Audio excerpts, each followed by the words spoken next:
Hey, welcome back everybody for video 2. So this is the current setup and installation that I'm getting ready to be putting in for the SureCell signal booster, the Fusion2Go OTR.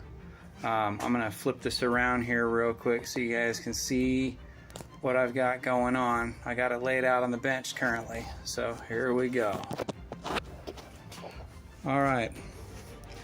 Now, I already pre-assembled the antenna and the wand, now given my current specific setup here. So you can go with just the antenna by itself without the extension rod. That is not necessary, but in my case I am using it because I'm mounting it to the inside of the bed of my truck. Now the spring that we have here, so this is as what's referred as the whip. So in the event you have high winds or traveling, it just kind of allows the antenna to flex without having to break. Now this rod has a hole that goes down where the wiring is at. It passes through the tube and comes out a little coupler piece right here. So that way once you actually mount it to the vehicle itself, and this is the bracket. Previously when I was mentioning on that last video that I was only using half the bracket, so this is the half piece that I was using. So this other piece here, so this is the one that I'm going to be setting aside and just keep spare parts down the road. Now we've got the amplifier in place, so this is an extension line. I'm not needing to use that, and then this is the cellular transmitter that goes inside the cab. So this I'm having mounted behind my rear back seat, between the bed of the truck and the inside of the cab. So this is going to get fished through the flooring and the padding of the truck. And then the actual transmitter itself is going to go inside my center console. So, and then obviously we have the power supply here. So I'm going to end up making a auxiliary power from my cigarette lighter, because the nice thing is it has an on and off switch, so that way you can essentially control it when you're not wanting to use it. Now over here I have an aluminum plate. I already kind of drew the markings on here of where I'm going to cut to fit this to the back of the cab of my truck. This is not something that came with the kit. This is just something that I'm making to customize the installation of it. And then as you can see over here we have some of the hardware that I'm going to be putting on the bracket itself. So that's going to get installed. All right. Lastly, just to mention here, so in the previous video I was talking about welding a piece of square tubing onto a metal plate and bolting it to the inside of the bed of my truck. I opted out of it because I had some leftover 1/8 inch thick, or I take that back, that's quarter inch aluminum rectangular tubing. So this I felt was a little more feasible, more durable, lightweight, and gave my antenna a little bit more mounting base. So I'm going to walk out real quick just to kind of point out some of the things that I've done and how it's going to get installed.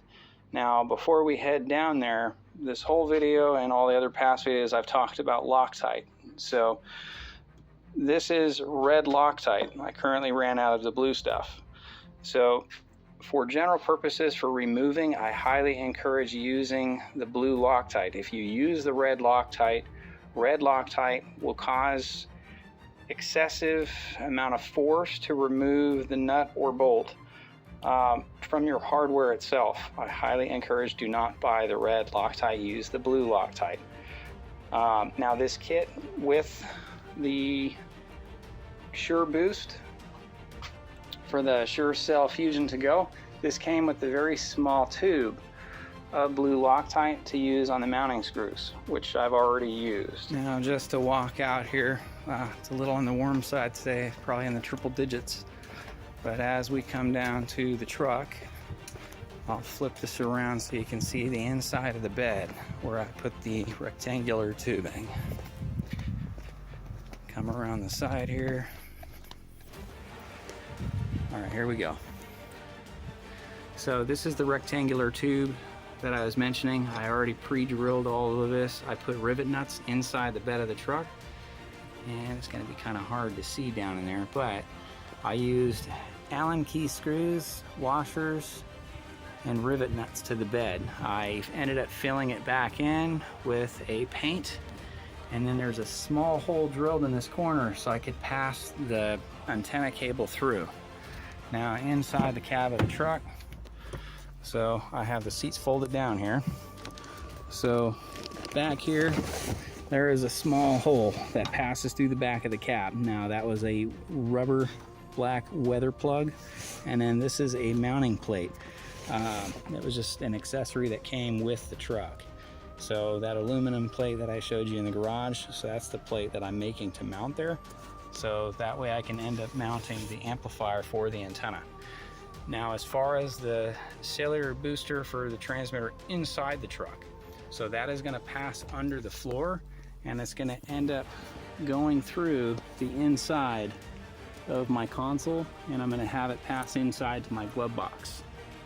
So once it goes into the glove box, the power is going to end up running through the floor and plugging into the harness, and then it'll be set to go before I show the next video for the demonstration.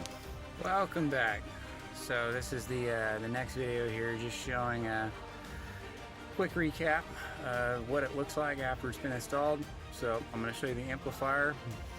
This is mounted to the rear of the driver's side seat. So just so we can get down here real quick so you guys can take a look. Hopefully it's a decent view. There we go.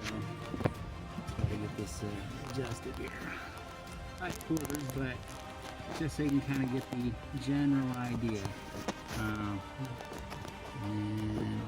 right down there is where we have the antenna cord coming through the wall. Let's see if I can slowly get a better view of that.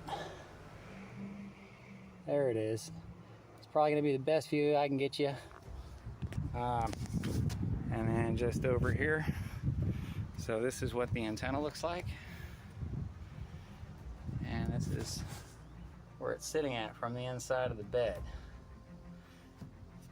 and how we have it wired coming through into the truck bed, and it goes in.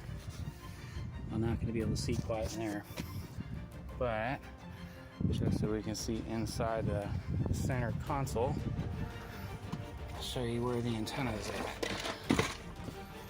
And here we go.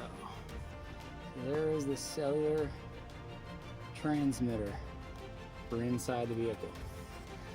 Now the only thing that I have left is to get an auxiliary 12 volt, which is right here, and I have that wired coming up in through the panel in the dash. So 95% the way. More to come. Leave, drop a comment, hit a like.